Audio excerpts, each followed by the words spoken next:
Millennial Americans are becoming a generation of renters, where older generations were able to secure down payments and mortgages that wouldn't completely bankrupt them. That prospect is now out of reach for millions of us. And it's a problem with many causes: low housing inventory, private equity buying up homes and then renting them, low wages, regular recessions, and of course, predatory landlords. I wanted to see if you were interested in stay rented there. Yeah, I do. I know the house needs some repairs. We plan on fixing up the house. I just wanted to get in touch with you and set times to start repairing the house and talk a little bit about the rent today. Okay. You're currently rented for $1,100 in that house, and it's in Miami. It's a pretty low price in today's market. I wanted to see if you wanted to stay there. Yeah, I was planning on staying. I don't want to move, and I have been here for over 10 years. I would want you to stay, but we'd have to raise it a little bit. Okay, and? There's houses in that area going for $2,500. You could take the lower end of $2,200. Are you kidding me? That has to be a joke. $2,500. That's over double my current rent. I can't afford that.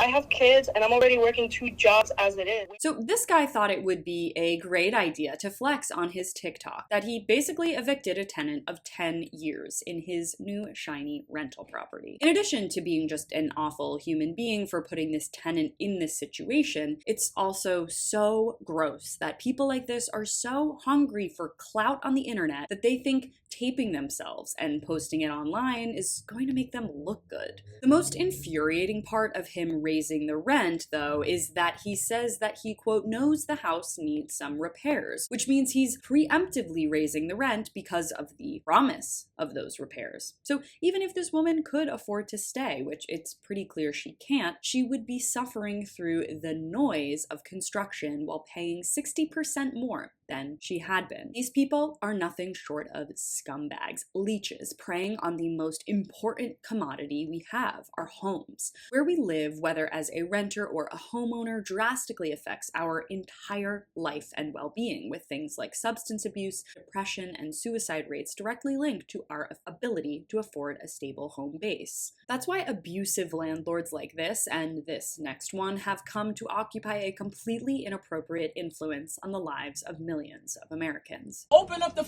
fucking door. I don't give a There's about babies. You know how there's babies. This is the 3rd time. There's So, yeah, babies maybe and I don't children. give a State of Connecticut I has don't some give a serious about rent that. problems. I don't give a about none of that. Excuse me? I don't give a about You want to none of get that. arrested? I don't give a about none of that. Pay your you're gonna tell them. So there's other people living in my house that's not paying rent. Yeah, you guys call the police and see what they say about that. Call the police and say what they say about that. Even though there are contracts and tenants have rights, skeezy landlords will do whatever they can, show up at whatever time they feel like to abuse their tenants. And again, this for them is a passive income system. As a landlord, you assume a lot of risk when you purchase a property. The housing market flourishes constantly, and it is a privilege to own a property and extract money from people. It's not a right. What many tenant activists are calling for is the acknowledgement that housing must be considered a right, especially in a country with more than enough shelter to house all of its population. But of course, there's a complete mismatch in the inventory that exists and what we can actually afford. And that gap,